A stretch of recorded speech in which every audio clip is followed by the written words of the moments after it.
Parfois, les lieux les plus étonnants apparaissent là où on ne les attend pas. Devant nous se dresse l'église Sveti Ivan Rilski. Enfin, ce qu'il en reste, car aujourd'hui cette église a littéralement les pieds dans l'eau. Dans les années 1950, la construction d'un barrage a entraîné l'inondation de toute la vallée.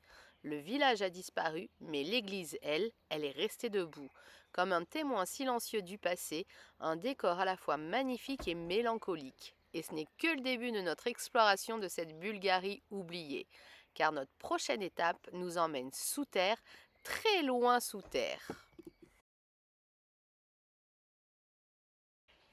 Quand Lina nous annonce on va rentrer dans une mine, on est loin d'imaginer ce qui nous attend.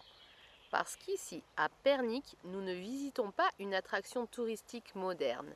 Nous entrons dans un univers qui a façonné toute une région pendant plus d'un siècle.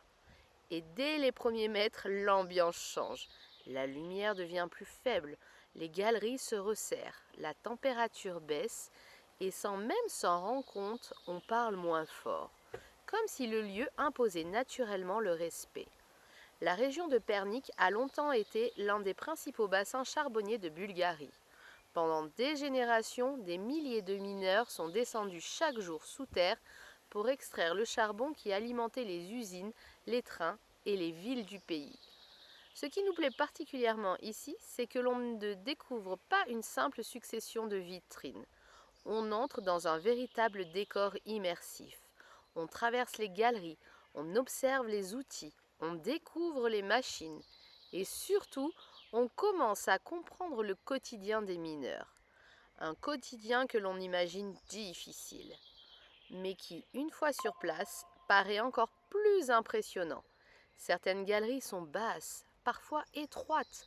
On a du mal à imaginer travailler là-dessous pendant des heures, jour après jour, année après année. Au fil de la visite, on découvre également l'évolution des techniques d'extraction. Les premiers outils étaient rudimentaires, puis les machines sont devenues plus performantes. Mais malgré les progrès techniques, une chose est restée la même, le danger.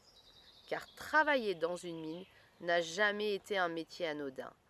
Et c'est là que nous découvrons quelque chose qui nous a particulièrement marqués. Avant d'entrer dans la mine, les mineurs avaient l'habitude de toucher un arbre porte-bonheur. Un geste simple, une petite tradition, mais qui en dit long sur les risques auxquels ils étaient confrontés. Quand chaque descente sous terre pouvait être incertaine. Les superstitions avaient leur importance. Et puis, il y a les compagnons les plus inattendus des mineurs, les animaux, mais pas ceux auxquels on pense forcément. D'abord, les oiseaux. Pendant longtemps, ils servaient d'alerte naturelle contre les gaz dangereux, bien avant les détecteurs électroniques. Leur comportement permettait parfois de sauver des vies. Puis venaient les rats. Eux aussi étaient observés attentivement. Le moindre changement de comportement pouvait signaler un problème. Et enfin, les plus impressionnants, les chevaux. Oui, des chevaux vivaient parfois pendant de longues périodes sous terre. Leur rôle consistait à tirer les wagonnets chargés de charbon dans les galeries. Quand on pense à une mine, on imagine souvent des hommes et des machines. Mais on oublie parfois que toute une équipe animale participait également au fonctionnement de ces lieux. Plus la visite avance, plus on réalise à quel point ce monde souterrain formait un univers à part entière, avec ses règles, ses traditions, ses dangers et sa solidarité. En ressortant à la lumière du jour, nous avons eu cette étrange sensation d'avoir remonté le temps, comme si nous avions passé quelques heures dans une autre époque. Et justement, notre prochaine étape va nous emmener dans un autre lieu, figé dans le temps. Un endroit abandonné qui domine les montagnes bulgares.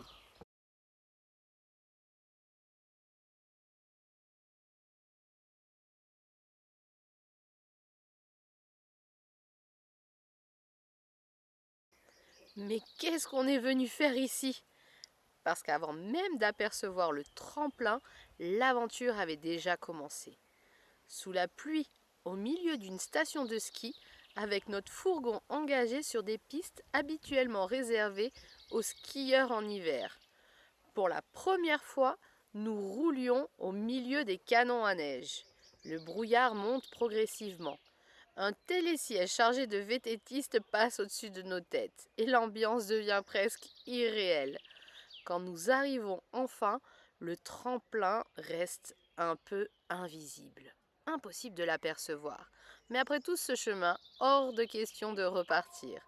Alors nous continuons à pied, dans la boue, entre les ornières, en traversant des branches fraîchement coupées, et soudain la silhouette apparaît, immense, silencieuse, abandonnée. Le tremplin de saut à ski de Boveretz fut autrefois un lieu important pour les sports d'hiver bulgares. Aujourd'hui, la nature reprend doucement ses droits, et c'est justement ce contraste qui nous fascine. Nous aimons découvrir ce genre d'endroit parce qu'il raconte une histoire sans avoir besoin de parler. On imagine les compétitions, les spectateurs, les athlètes au sommet de la rampe, le silence avant le saut, puis l'envol. Aujourd'hui, il ne reste que le vent, le brouillard et notre imagination. Et parfois, c'est largement suffisant pour faire revivre un lieu.